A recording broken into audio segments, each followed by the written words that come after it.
Bismillahirrahmanirrahim. Assalamualaikum warahmatullahi wabarakatuh. Bagaimana kabarnya anak-anak pada hari ini? Pada sehat semua ya? Alhamdulillah kalau pada sehat. Di sini Bapak akan membahas pada materi ini yaitu tentang Khalifah Umar bin Khattab. Anak-anak di sini sudah ada yang kenal Bapak atau belum? Kalau belum, nama Bapak Yoga Khairul Anam. Selanjutnya materinya Umar bin Khattab. Umar bin Khattab itu khalifah kedua yang artinya pemimpin tegas dan disegani. Umar bin Khattab bin Nafiel bin Abdul Uzza lahir di Mekah ya anak-anak, tanggal 26 Zulhijjah 581 Masehi. Khalifah kedua dari Khalifah Ar-Rasyidin, keturunan Bani Adi, salah satu rumpun suku Quraisy. Ayahnya bernama Khattab bin Nufail al-Mahzumi al-Quraisy. Ibunya itu namanya Hantamah binti Hashim. Terus Umar itu diberi gelar atau julukan yaitu Al-Faruq, orang yang membedakan hak dan batil. Al-Hafiz, kegagahan melindungi umat Islam. Dan julukan yang paling sering kita itu yaitu singa dari padang pasir. Singa dari padang pasir. Gimana, udah pada jelas atau belum? Sudah pada jelas, kita lanjut lagi ya. Latar belakang Sayyidina Umar masuk ke agama Islam. Sayyidina Umar itu sebelumnya dia bukan agama Islam, dia sangat menentang sekali agama Islam. Terus ceritanya sebelum masuk Islam, dia itu orang yang sangat menentang ajaran Nabi Muhammad. Umar juga seorang pegulat perkasa yang sering menjadi juara di Mekah. Umar juga seorang tokoh Arab Quraisy. Umar sosok yang bengis dan kejam. Umar itu dulunya sebelum masuk Islam, dia itu orang yang sangat menentang agama Islam. Nah, ini awal dia masuk Islam tuh ceritanya. Umar itu ketika pulang dia menemui adik dan iparnya masuk Islam. Ia sangatlah murka dan langsung menemui adiknya.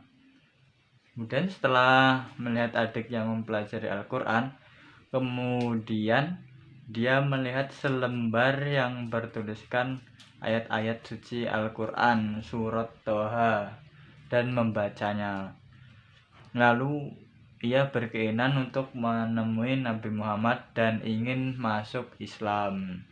Jadi Umar itu pertamanya ya melihat adiknya membaca ayat suci Al-Quran. Terus dia akhirnya hatinya itu langsung pengen gitu, akhirnya menemui Nabi Muhammad dan ingin masuk Islam. Terus ketika ia bertemu dengan Nabi, ia diperintahkan untuk masuk Islam, dan kemudian ia mengucap 2 kalimat syahadat sebagai tanda bahwa beliau telah masuk Islam. Jadi begitu anak-anak. Gimana, udah pada paham atau belum? Sudah, kita lanjut lagi ya. Terus Sayyidina Umar sudah masuk agama Islam ya. Terus masa saat menjadi khalifah pada tahun 13 Hijriah sampai 64 Masehi, Umar itu menjadi khalifah menggantikan Abu Bakar. Kan khalifah yang pertama yaitu Abu Bakar, terus digantikan dengan Sayyidina Umar dan menjadi khalifah kedua. Dan saat menjadi khalifah, Umar adalah khalifah pertama yang mendapatkan gelar Amirul Mukmin atau panglima orang-orang beriman. Umar juga sangat dekat dengan rakyatnya. Walaupun dia seorang khalifah, dia tetap berpakaian dan memiliki prinsip hidup yang sederhana.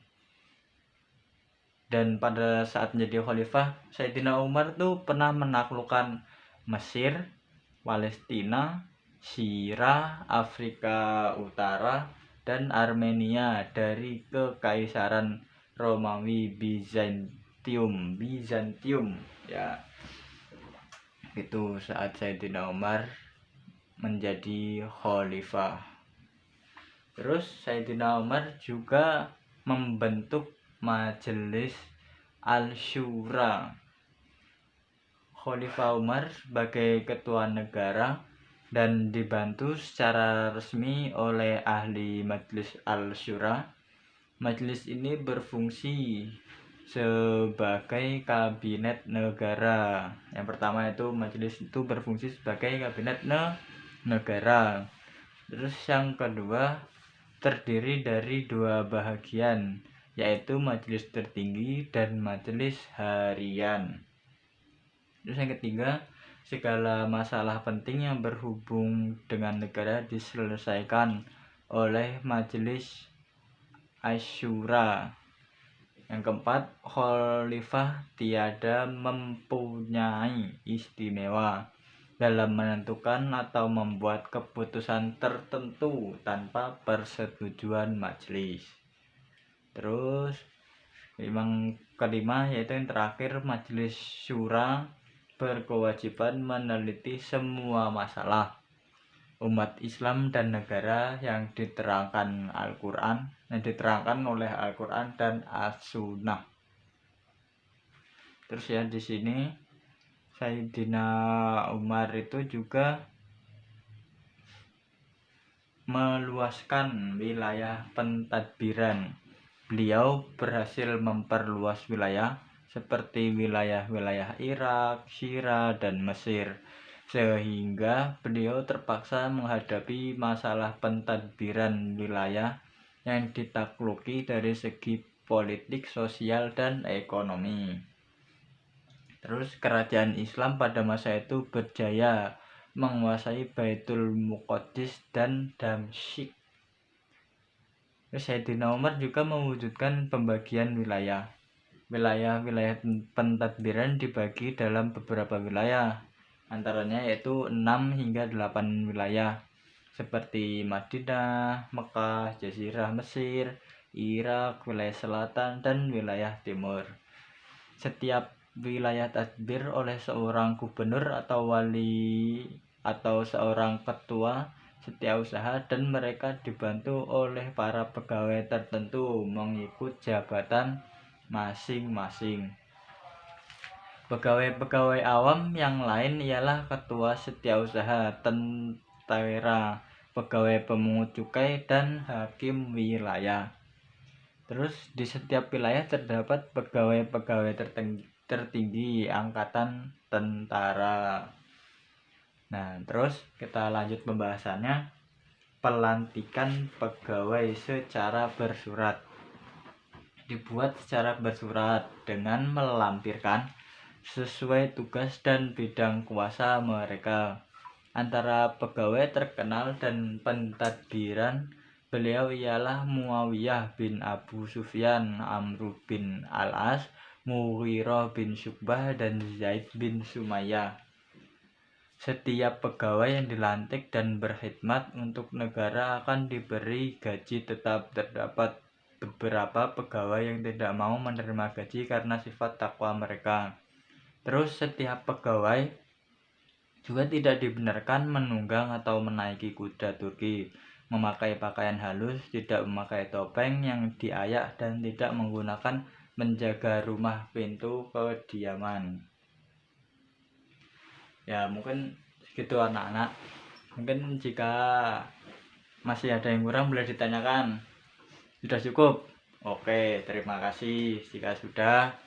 Mungkin itu dari Bapak. Jika masih kurang, kita lanjut ke pertemuan berikutnya untuk minggu depan ya. Terima kasih. Assalamualaikum warahmatullahi wabarakatuh.